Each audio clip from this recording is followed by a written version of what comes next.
नमस्कार। MA final के विद्यार्थियों के लिए आज हम मुक्तिबोध की कविता ब्रह्म राक्षस की व्याख्या करते हैं। मुक्तिबोध द्वारा लिखी हुई ब्रह्म राक्षस कविता का प्रारंभ कवि मुक्तिबोध शहर के उस ओर खंडर की तरफ से करते हैं। मुक्तिबोध की ये खासियत है कि वे पहले परिवेश का सृजन करते हैं और उससे रहस्यात्मकता, भयावहता और डरावनापन प्रदान करते हैं। यहाँ भी शहर के उस ओर के जरिए इस बात का संकेत देते हैं। कविता शहर अर्थात जीवन गतिविधियों से दूर उस दूर खंडर की ओर पाठकों को ले जाती है। मुक्तिबोध अपनी डायरी में लिखते हैं कि मुझे लगता है कि मन एक रहस्यमय लोक है। इसमें अंधेरा है, अंधेरे में सीढ़ियाँ हैं, सीढ़ियाँ गीली हैं, सबसे निचली सीढ़ी पानी में डूबी हुई है। वहाँ अथाह काला जल है, उस अथाह जल से स्वयं को ही डर लगता है। इस अथाह काले जल में कोई बैठा है, शायद मैं ही हूँ।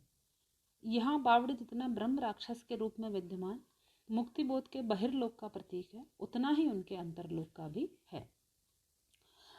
मुक्तिबोध मध्यवर्गीय बुद्धिजीवी के मुक्तिबोध की कविता में बावड़ी मध्यवर्गीय बुद्धिजीवी के अवचेतन का प्रतीक बन करके उसके मानसिक अंतर्द्वंद और आत्म संघर्ष का उद्घाटन करती है।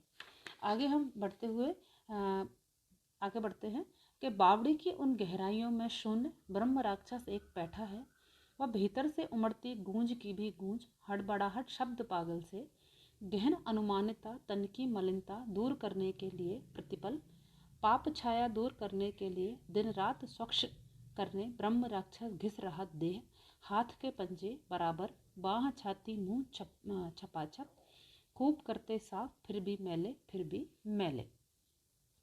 तो मुक्तिबोध उस भौगोलिक परिवेश का, उस परिदृश्य का वर्णन करते हुए कहते हैं और फिर अपने जो वो कहना चाहते हैं उसकी ओर उन्मुख होते हुए कहते हैं कि बावड़ी की गहराइयों के शून्य में एक ब्रह्म राक्षस बैठा है। बैठा नहीं, बैठा हुआ है। बैठने और बैठने में अंतर है। बैठने का आशय है कि एकांत में जाकर के चुपचाप कोई छुप करके बैठा हुआ है। तो मुक्तिबोध की एक विशेषता है कि वो अपने शब्दों के माध्यम से एक नाटकीयता उत्पन्न करते हैं। यहाँ पैठा के जरिए इस कविता में नाटकीयता का समावेश करने का प्रयत्न मुक्तिबोध ने किया है, क्योंकि इसमें जानबूझकर बैठने का भाव निहित है। इस बावड़ी से लगातार अनुभूजें आ रही हैं। यहाँ ब्रह्म राक्षस जो मध्यवर्गीय बुद्धिजीवी का प्रतीक है, वो शाब्दिक क्रिया व्यापार में संलग्न है, लेकिन उसके मुंह से कोई शब्द नहीं निकल रहा, क्योंकि शब्दों के अर्थ जीवन की गतिविधियों से उनके संदर्भित होने पर आते हैं। कि यदि हम जीवन की गतिविधियों में लिप्त रहते हैं, लीन रहते हैं, तभी हमारे मुख से शब्द निकलते हैं। अन्यथा हम निरर्थक किसी स्थान पर बैठे रहें तो हमारे मुंह से शब्द नहीं निकलते।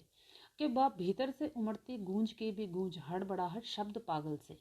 तो कवि मुक्तिबोध यहाँ कहना चाहते हैं कि यहाँ ब्रह्म राक्षस जो मध्यवर्गीय बुद्धिजीवी का प्रतीक है, वो शाब्दिक क्रिया व्यापार में संलग्न है, लेकिन उसके द्वारा जो शब्दों का उच्चारण किया जा रहा है वो शब्द कोई अर्थ नहीं रखते, क्योंकि शब्दों में अर्थ जीवन क्योंकि ब्रह्म राक्षस की गतिविधियां जीवन से अलग हैं। उसके द्वारा शब्द उच्चारित करना अर्थहीनता के कारण अनुभूज में तब्दील हो रहा है। इसका संकेत मुक्तिबोध ने बड़बड़ाहट शब्द पागल के जरिए दिया है।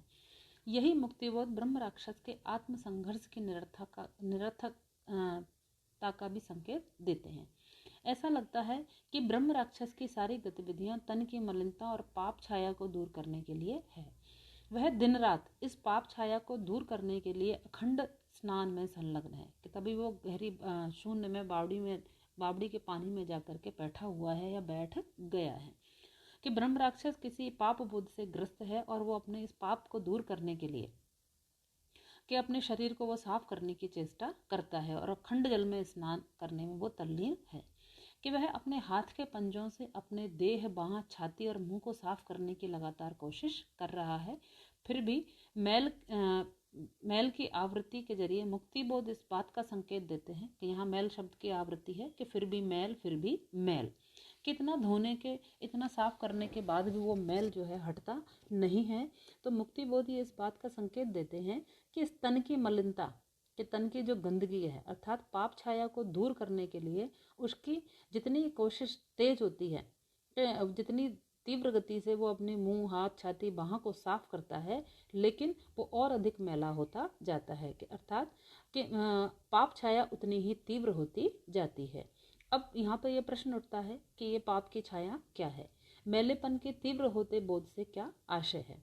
कि पाप छाया प्रकारांतर में पहले किया मध्यवर्गीय बुद्धिजीवी के प्रायश्चित का बोध है, जो अपने उत्तरदायित्व का निर्वाह न कर पाने के कारण उसके भीतर पैदा हुआ है। कि अतीत में यदि हमसे कोई अपराध हो जाता है, कोई गलती हो जाती है, तो उसका जो कचोट है वो जीवन भर हमारे साथ रहती है और हम उस गलती को बार बार प्रायश्चित करके भुलाने का प्रयत्न करते हैं। तो यही बात जो है मुक्तिबोध कहना चाहते हैं कि यह अगर मैल तन का होता तो स्नान से साफ हो जाता, लेकिन यह तन का मैल नहीं वरन मन का मैल है। उसे बाहरी क्रिया व्यापारों के जरिए साफ नहीं किया जा सकता।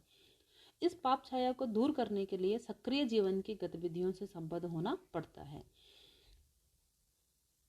और अपने ऐतिहासिक दायित्व के निर्वाह न कर पाने के कारण इसमें तीव्र आत्मसंघर्ष विद्यमान है और इस आत्मसंघर्ष ने मानो ब्रह्म राक्षस को पागलपन की दशा में पहुंचा दिया है।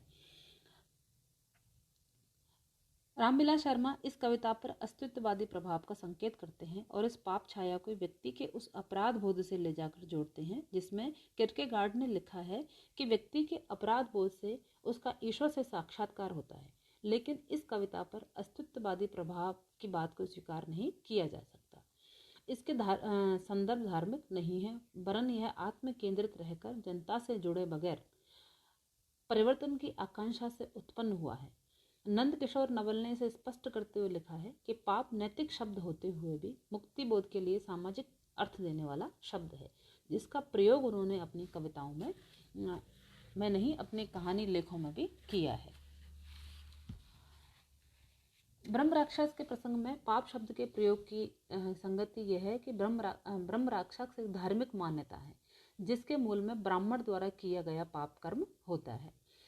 इस पाप छाया के पृष्ठभूमि जो एक मध्य वर्ग आज़ादी की लड़ाई की रहनुमाई कर रहा था, सत्ता परिवर्तन की व्यवस्था परिवर्तन का रूप देना उसका ऐतिहासिक उत्तरदायित्व था। पर मध्य वर्ग पर यह जिम्मेदारी थी कि यह मुक्ति के आंदोलन को राजनीतिक संदर्भों तक सीमित न रखकर उसे आर्थिक और सामाजिक संदर्भों से संदर्भित करे और भारत के राजनीतिक लोकतंत्र को सामाजिक लोकतंत्र में तब्दील कर दे। लेकिन अपनी सुविधावादिता, सत्ता लोलुपता और मौका परस्ती के कारण इस मध्य वर्ग ने सत्ता परिवर्तन को व्यवस्था परिवर्तन का रूप ग्रहण करने से रोका। कविता में ब्रह्म राक्षस के रूप में विद्यमान मध्यवर्गीय बुद्धिजीवी को अपने ऐतिहासिक उत्तरदायित्व का ज्ञान है और अपने दायित्वों का निर्वाह न कर पाने के कारण उसमें अपराध बोध भी है। पाप छाया इसी अपराध बोध का प्रतीक है, इसलिए यह अपराध बोध तब तक दूर नहीं हो सकता जब तक कि बौद्धिक विमर्श से परे हटकर उसकी गतिविधियां व्यवहार के धरातल पर प्रतिफलित ना हो, ताकि वह अपने ऐतिहासिक दायित्व के निर्वाह में सक्षम हो सके। गहन अनुमानिता से आशय यह है कि इस पाप छाया को दूर करने के लिए जिन क्रिया व्यापारों में वह संलग्न है,